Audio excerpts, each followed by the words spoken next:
Salam Bapak Ibu Saudara-saudari sekalian, sahabat Safari Rohani. Senang bertemu lagi dengan Bapak Ibu sekalian. Hari ini kita akan belajar bersama-sama kebenaran firman Tuhan dari satu topik firman Tuhan yang sungguh luar biasa. Dan topik ini berbicara tentang pengampunan.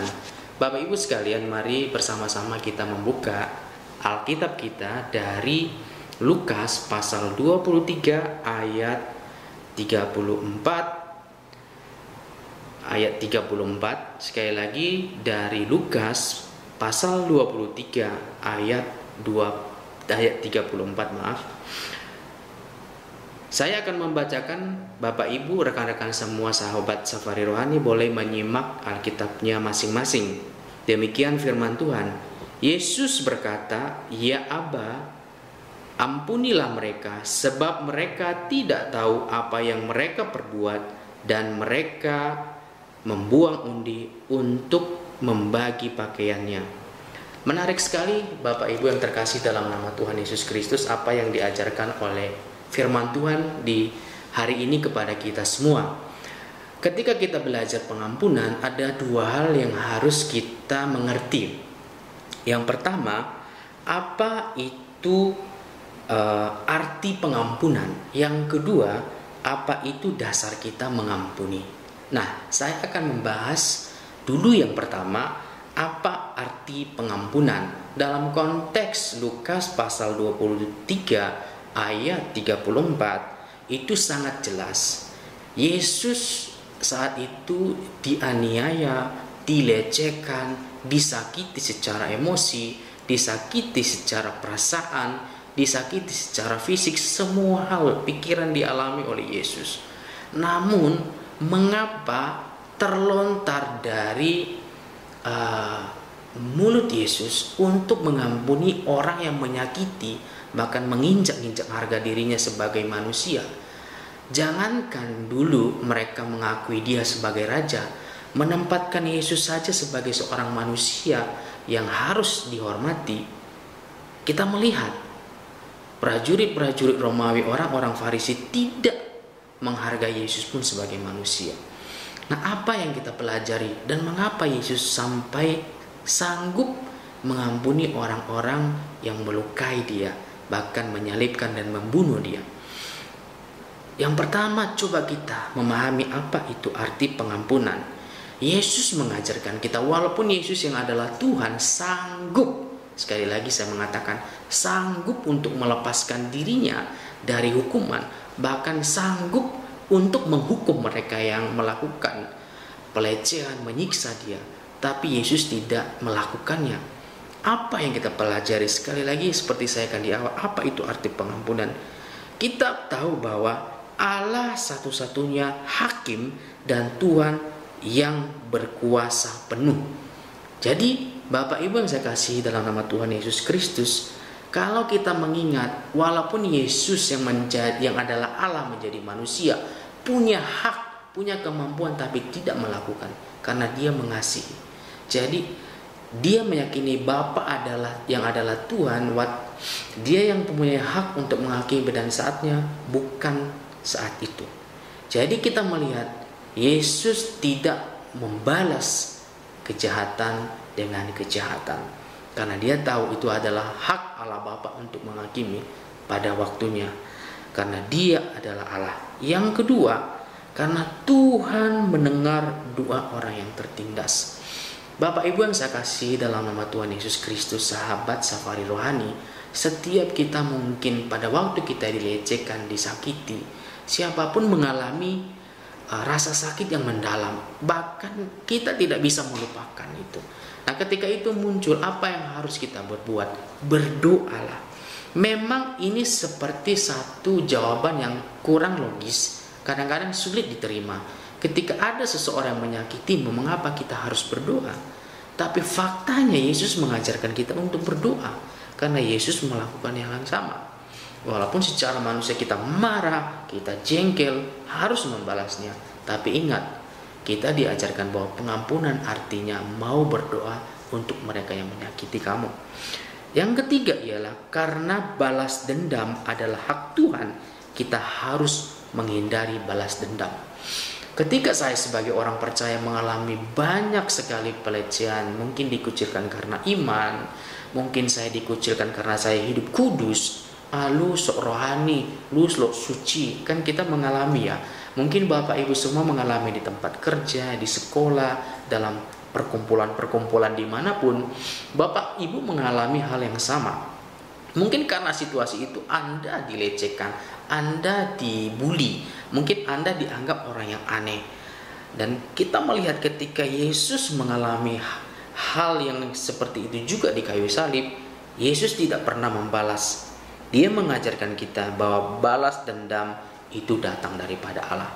Jadi pengampunan harus kita mengerti bahwa pengampunan itu adalah pengajaran dan iman orang percaya. Ketika kita mengampuni, itu adalah salah satu karakter terkuat. Sekali lagi, karakter terkuat sebagai orang percaya ialah ketika mereka mampu mengampuni orang yang telah menyakiti mereka. Yang kedua ialah apa dasar kita mengampuni. Ini penting sekali, karena banyak orang itu mengampuni tapi tidak tahu apa dasarnya mengampuni. Saya ingin share kepada kita semua apa dasar orang percaya untuk mengampuni. Yang pertama ialah ampunilah karena Tuhan telah mengampuni Anda.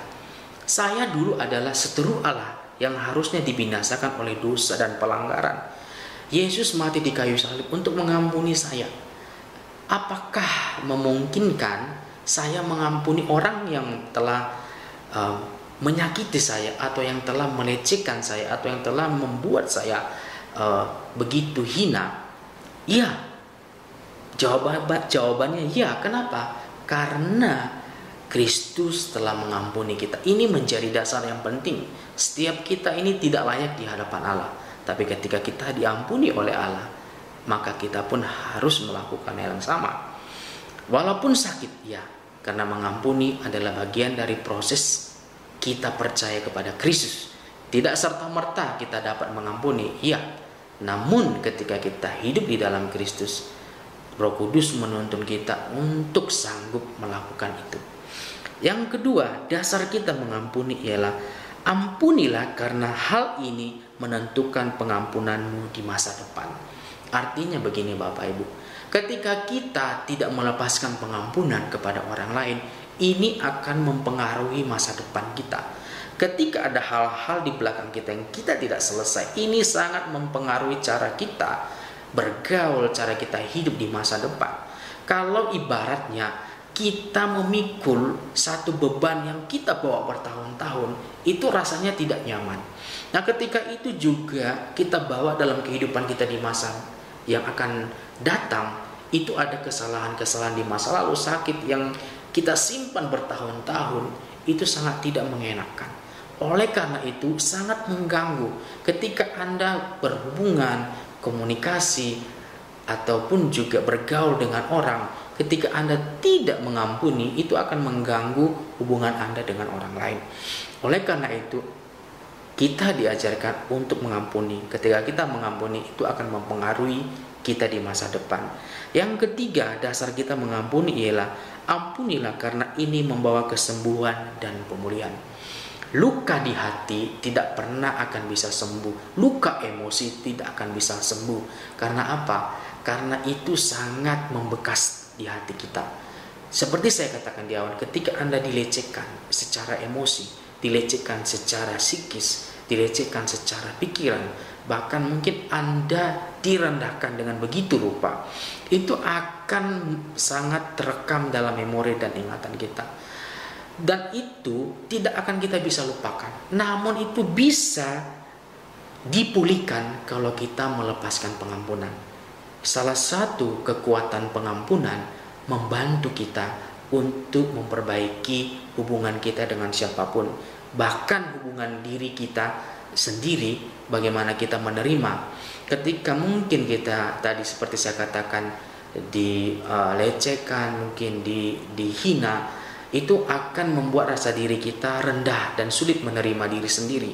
Namun ketika kita melepaskan pengampunan, kita akan dipulihkan secara pribadi dan kita juga akan dipulihkan secara relasi dengan orang lain. Itulah pentingnya kita mengampuni. Seperti kata Yesus kepada murid-muridnya, katanya kepada semua orang, atau kepada semua orang yang mengikut, bahwa katanya kepada mereka, setiap orang yang mau mengikut aku, ia harus menyangkal diri, memikul salib setiap hari, dan mengikut aku. Lukas 9 ayat 23. Apa artinya? Sekali lagi, mengampuni itu ibarat kita memikul salib Kristus. Di dalam ada penyangkalan diri, di dalam ada bayar harga, di dalam ada seperti menolak diri, dalam pengertian kita harus membuang segala ego kita, marah kita, kebencian kita. Sekali lagi, kuncinya adalah Kristus. Sentralnya ada Kristus. Ketika kita hidup di dalam Kristus dan sungguh-sungguh menyangkal diri di dalam Kristus, maka pada titik itu kita akan memahami, mengerti bahwa ketika orang menyakiti kita, ketika orang merendahkan kita, kita mulai berbalik, memahami itu dari perspektif Allah, mau menerima dan mengampuni mereka yang telah melakukan itu kepada kita. Seperti yang saya katakan tadi, penyangkalan diri dan mengenal Kristus itu adalah kunci utama kita mampu melepaskan pengampunan kepada orang lain. Saya mengibaratkan seperti seumpama burung Raja Wali. Kita melihat burung Raja Wali ketika dia terbang melintasi badai, dia tidak ikut dengan badai, bahkan dia tidak dihantam oleh badai. Tapi bagaimana dia menggunakan kekuatan badai itu untuk mendorong dia naik. Dan ketika dia naik, dia bisa melihat badai itu berlalu daripadanya. Apa yang ingin kita pelajari dari ilustrasi ini? Seperti yang saya katakan tadi, ketika rasa sakit, ketika kebencian, ketika amarah, ketika rasa balas dendam ingin muncul di hati kita, dan kita melihat itu dari perspektif Allah ingin membentuk kita, maka kita menggunakan itu untuk lebih naik, dan kita semakin lama semakin bertumbuh. Dan ketika kita hidup di dalam Kristus, ketika kita lebih bertumbuh, lebih jauh tinggi bersama dengan Kristus, kita bisa melihat, oh ternyata situasi, keadaan, masalah yang saya hadapi dulu, oh saya bisa memahaminya dari perspektif Allah. Kalau saya tidak mengalami itu, mungkin saya tidak akan seperti ini, dan seperti ini. Ingatlah Bapak Ibu, segala kesakitan, segala masalah, segala tantangan yang Anda alami, jangan melihat dari perspektif Anda sebagai orang yang berdosa, tapi lihatlah itu sebagai ciptaan baru di dalam Kristus yang telah menyangkal diri. Sekali lagi, kita tidak kompromi, kita tidak setuju dengan bully, merendahkan orang, caci maki orang. Saya tidak mengatakan kita setuju dengan itu. Tetapi yang saya ingin maksudkan, kita juga tidak bisa menghindarkan diri dari situasi seperti itu. Karena selama kita masih ada di dunia ini, hidup di dunia ini, situasi itu akan kita alami. Karena Yesus mengingatkan kita, aku menyertai kamu senantiasa. Yesus tidak pernah berkata, aku melepaskan engkau dari situasi seperti itu. Tidak. Sekali lagi, kuncinya adalah pengampunan atau kemenangan di dalam Kristus ketika Anda memiliki Kristus dan menyangkal diri di dalamnya. Amin. Terima kasih Bapak Ibu sekalian yang sudah setia bersama dengan Safari Rohani. Saya berharap topik ini, tema ini boleh memberkati Bapak Ibu sekalian. Amin. Mari kita berdoa. Bapa di surga, terima kasih untuk firman-Mu yang boleh kami renungkan bersama. Kami belajar dari Yesus apa itu arti pengampunan dan apa dasar kami mengampuni. Tuhan tidak pernah menjanjikan hal yang enak, hal yang tidak ada masalah, hal yang tidak mungkin kami alami sebagai manusia yang ada di dunia ini. Menjauhkan hal-hal yang sulit. Tuhan tidak pernah menjanjikan semua itu, tapi Tuhan berjanji menyertai kami. Di dalam situasi apapun, kondisi apapun, Tuhan menguatkan kami, memberi kami hikmat bagaimana cara kami menghadapi situasi seperti itu. Bapak, tolong setiap pemirsa Safari Rohani yang mendengar ini, agar dalam setiap situasi mereka tetap bergantung kepadamu dan melihat diri mereka sebagai ciptaan baru di dalam Kristus. Segala aniaya, segala persekusi, segala bully, segala apapun yang mereka alami yang menyakiti hati mereka, Tuhan pulihkan mereka, kuatkan mereka. Ini doa kami semua dalam Kristus Yesus, kami sudah berdoa dan mengucap syukur. Haleluya. Amin.